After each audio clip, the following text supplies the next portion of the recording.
that time, I made a decision. I said, hell, it was going to be cold that night. And I said, I'll just pull out and come get him in the morning. He'll be right there, you know. And so that's ultimately what I did. I went home and everything else. And next morning, I walked straight to him. He was laid up in that. The second would have been the second time I heard him stop. But what made all that work was the fact that I was listening immediately after I shot it. I shot a deer up somewhere in Ohio, Illinois one. Shot him with a muzzleloader, and I shot him, and it was kind of a poke, and it was before I had the combination down particularly right on muzzleloaders. A lot of people, they load muzzleloaders up too hot and don't transfer their energy to the animal. And so I shot this deer, and once again, that load was too hot, and it blew a hole in everything else. But I seen the hide poke up when I hit him, and so I knew he was shot right behind the shoulder somewhere in there. And he run off down. Like I said, you can hear a long ways when you get in that hardwood timber, them big old hardwood hills and hollers and stuff. And I heard him run down in there, and I never heard him crash though again. And so we were doing everything we needed. The sun was coming up, and we were doing everything we needed to get done to complete like the video segment into things and all that kind of stuff. And it was probably, I don't know, it was probably fully 5 minutes later, and I heard branches break and carry on and everything else right there where the last place I had heard him. I told the man that would run the camera there, I told him, I said, that's that deer. I said, he just went out down there. And it had actually taken that long, you know, shot with a muzzleloader. Now, you shoot them with a muzzleloader, the muzzleloader I shoot now, that ain't gonna happen. But I don't load near as hard. They got vastly greater bullets and projectiles than they did back when I very first started, and everything. And once you get to where you can pull your load down is the main thing. I mean, a lot of people try to shoot three things of Pyrodex. Well, that's 150 grains of Pyrodex. That's a hefty load right there for a deer, especially. I think that's what them boys load with. I ain't never loaded mine. Two would do me. I can load between 80 and 100 grains, and that deer got a problem. And there's some kind of formula you're supposed to use. It something about, I don't know what it is, but anyway, I can tell you can take a 80 grain to 100, maybe 110 at the max charge of Pyrodex, and you'll be just fine when it comes to muzzleloader. So the very first thing you got to do when you shoot an animal is listen. And of course, it goes without saying, the second thing you need to do is see the last place you saw him. And sometimes that gets kind of that gets kind of weird. One of the strangest things that ever happened to me is I've helped a lot of plantations with their doe control and everything like that, which meant we had tags everything. And so uh, I was tipping across this hill one morning. I was kind of going around the point looking off down towards the bottoms and everything, and I come around this bend and the deer blew at me, and of course the sun was lighting up this little old finger of pines that run up that hill, but they were all like sapling pines. They were all little old head tall, and they were all in there, and there was this big pretty doe standing up in there. And so we were there to shoot does, and so I pulled the gun up and I shot her and worked the boat, did everything else. By the time I had recovered, the deer was still standing there. And I said, nah, I know I ain't bumped my rifle or anything like that, but the deer was standing right there in the exact same spot, appeared to me, and everything like that. And so I kind of took a good focus on that one, and I held in there and I shot that one. And so that one, I'm giving the story away, but that one busted out the bottom of the pines running, come here for shelter, and she had about 40, 50 yards to go across this hardwood.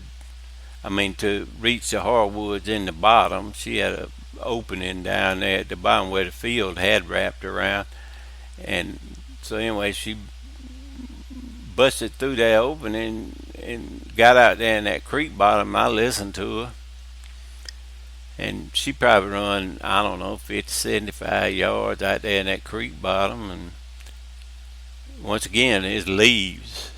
I could hear them leaves. And all of a sudden, a big crash, and I said, well, there she is. And so I cut across and went straight on down there to her, because I knew I didn't know exactly where I was at, but I wasn't going to have no trouble finding her, but I didn't know where I was at. And so, and I didn't have to worry about getting off the place. The place was 13,000 acres, so it wasn't no big deal. But I went down there. Of course, she was easy to find. I followed her out there, and for years I carried this one little old strap, and I threw that strap around her neck and drug her to the edge of the bushes, and they needed live weights there and stuff, so you didn't gut them in the field or anything like that. And so I drug her to the edge of that head there, and I had some flagging tape. I hung that flagging tape up, and so I could see it. I took off to the truck, and I was gone to get the three-wheeler. I didn't have no four-wheeler. I had a three-wheeler back then. Anyway, I went back there and got the three-wheeler and rode it out there, and I got the deer and got it all loaded up and tied down. I rode all the way back to the truck, and then I was riding up to the truck, and I kept thinking about that first deer, that first shot, and I just kept going over and over and over and over again in my mind. And I said, with no reaction or anything like that, I said, ain't no way in the world I miss that deer. It just ain't. So I got up there to the car or Blazer, and pulled the three-wheeler up there and drug her off on the trailer. And stood around there a few minutes, of course, and warmed up a little bit and all that kind of stuff. And I said, I got to go back and check. And so I rode right back over there where I was and went right up there and walked up there to that head, and that first deer was laying right there, dead as a hammer. And I had shot her right at the base of the neck, right where everything comes together. I love to shoot them now just because I ain't got to go look for them once again down in this swamp jungle. But it would later turn out to be the pine forest of the northwest. Is about the same thing, depending on where you are. But anyway, I had shot her, and of course it was legal. Like I said, we had tags and all that kind of stuff. So I loaded her up and brought her out there, about the same size deer and everything like that. So you got to, well, in this case, it wouldn't have been marked the last place you saw him. It would have been go check the last place you saw him. But the main thing you need to do is mark the last place you could see the deer. Uh, be it a big dead tree out there, a crease in the grass, um, whatever. And there's lots of little things that, as you grow into things you don't think is very important, but later on, if you do them pretty systematically, you find that you end up using all of them. I'm real bad. I always carry a ton of paper towels. Just number one, clean the deer up when I take pictures. Number two, for the normal use, which is in case I had to go to the bathroom. And they just handy, and so I usually got big wad of paper towels, which my better half always informs me about because I leave them in my pants pockets. And when we do decide to wash, they really make uh, a big mess in the washing machine and the dryer. But at least I got clean paper towels. But anyway, just taking that paper towel, you don't have to take a whole one. You can just take a bit of one and just hanging it somewhere right there where you were standing when you shot. I always try to find something to elevate it off the ground a little bit so I can kind of get a good bearing and all that. Because you'd be amazed at how many times you go out there and walk a circle, two around, and then you trying to figure out what exactly happened again. But if you got that paper towel hanging up right there, a lot of times you can get you another line and get started again. Find a lot of deer just by I find a lot of deer just by circling. I listen to the hunter, I listen to what they tell me, or if it was my own deer, I know what I did, and I just I just circle the last place I saw it, just kind of spinning out a little bit, and it's pretty amazing how many times on about the third or fourth set of loops around there you'll just nearby step on him or something like that. I don't know, some of it can be said because as they're wounded, they bleed internally, and um, I've heard it's got to fill up the cavity and all that. Part of it's that, and part of it's the fact that a lot of times you're in the heat of the moment, and you tend to overlook the blood sign that you got to work with and all that kind of stuff. But so a couple of handy things you could have. Well, the handiest thing you can have, and I bet there's many a logger, forester, uh, maybe even a few landowners that if they leave a big long streak of flaggy tape hanging out there.